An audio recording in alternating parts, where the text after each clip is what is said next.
Once upon a time, there was a young woman named Ayanna who lived in a large, bright village. She was rich and beautiful, attracting glances as she passed by. She had a large house, plenty of bright clothes, and sparkling jewelry. Her father had left her all that fortune before leaving for another universe. Everyone in the village exclaimed "wow" when they saw her, but Ayanna was somewhat different from other women. She preferred to surround herself with people as wealthy as she was and did not joke with those who had less, often ignoring their smiles. Her father, on the other hand, was kind and generous, sharing his wealth with everyone, which earned him the affection of the people, who hoped that Ayanna would one day follow his example. Ayanna had no interest in getting married, even though her mother urged her to find someone handsome, to which she replied that she wanted someone very special, who had more money than her, was extremely kind, and had never been married. People whispered about the possibility of finding someone like that, as there didn't seem to be any in the village. So Ayanna continued to wait, convinced that one day she would find the right man. While she enjoyed her wealth, her huge house, and her shiny objects, with no intention of sharing anything with anyone. One sunny day, she met Abo, a young man from another nearby village who was also rich, having inherited his fortune. Ayanna liked Abo for his wealth, and he was also attracted to her. They decided to get married and live together. At first, everything was bliss. They laughed, ate delicious food, and enjoyed their spacious and cozy home. They seemed made for each other. However, over time, things began to change. Ayanna wanted to make all the decisions and be the one in charge. When Abo suggested some activity, she often refused, believing that because she was rich and a little older, she should be in control. One day, Abo had to go on a trip and asked Ayanna to stay at home until he returned, but she decided to go out and have fun with her friends and went far away without telling him. Upon returning, Abo found the house silent and empty. He asked about Ayanna, and the maid informed him that she had gone out. 1, 2, 3 days passed, and Ayanna did not return. When she finally returned, Abo, very upset, asked her where she had gone.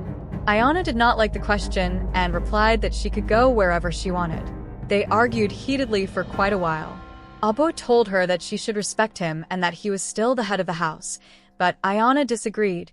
Furious, she claimed that no man could control her life.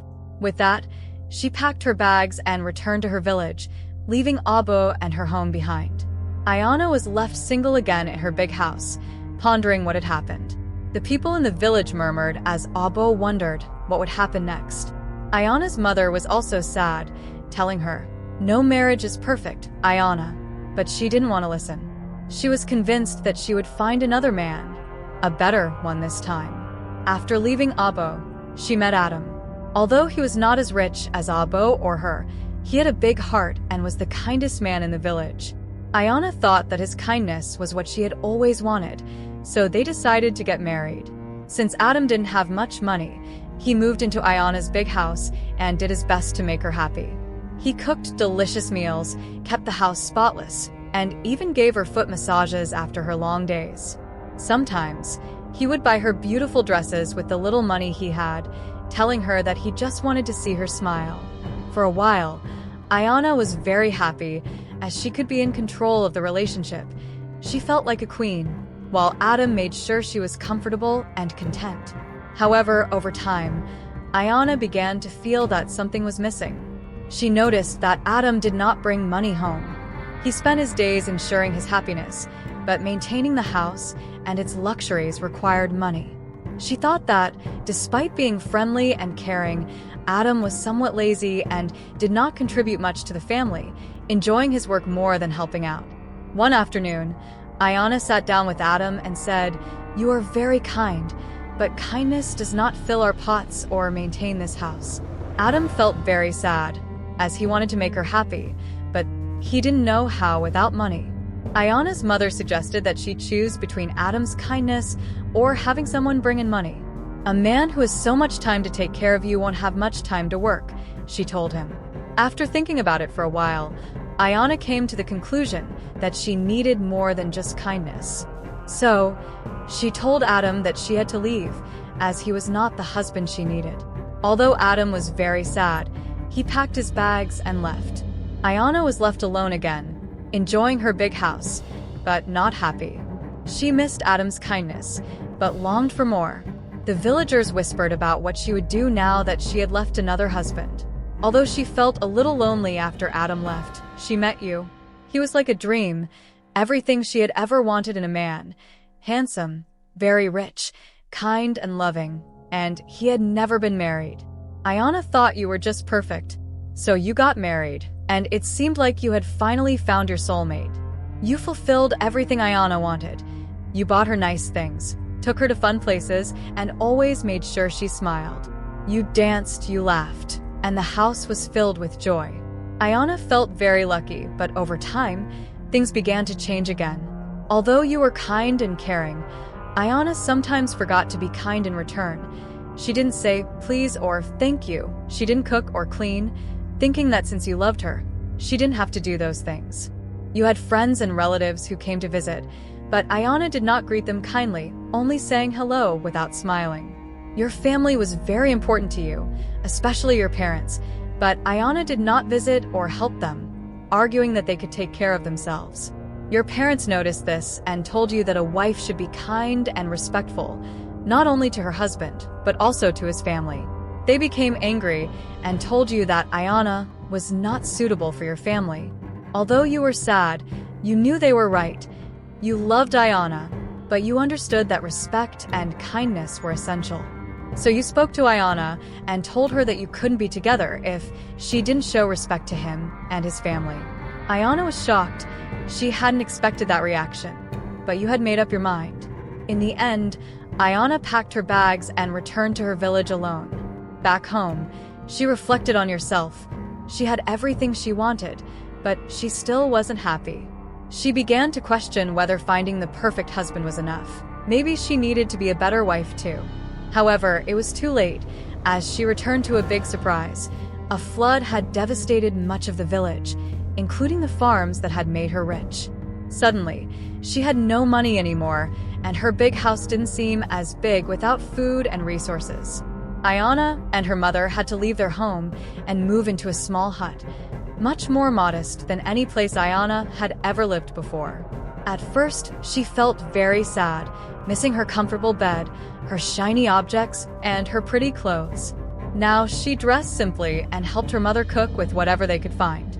In that small hut, Ayanna began to reflect.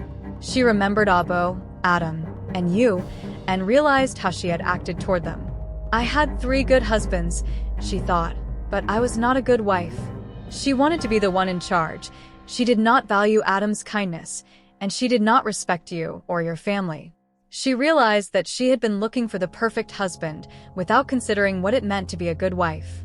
She realized that she hadn't been kind. She hadn't shared or helped. She had only thought about what she wanted.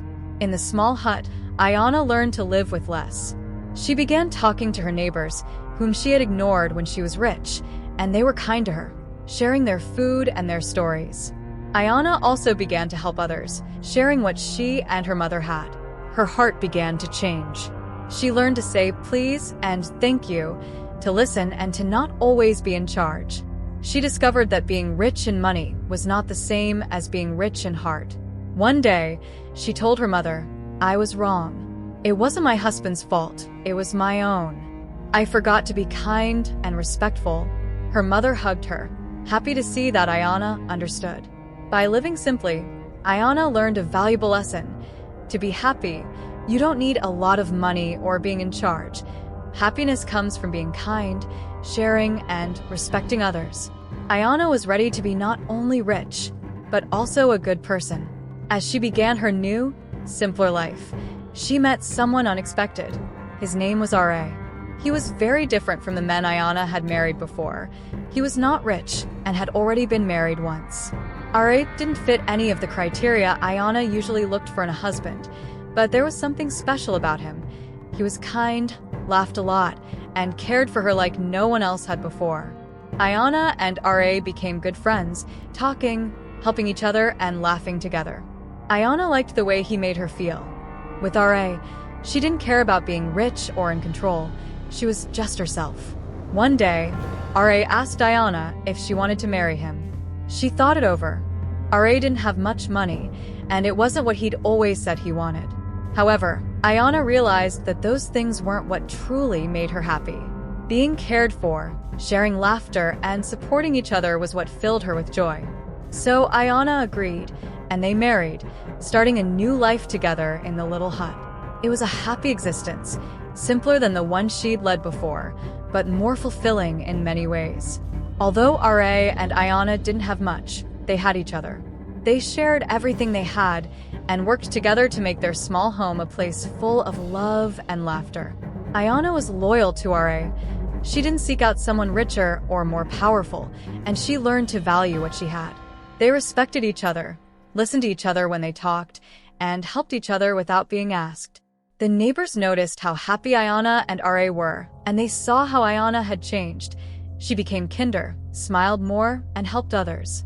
Ayanna had grown up and understood that happiness did not come from having more money or being demanding, but from sharing life with someone who really mattered, from being kind, and from being content with what she had.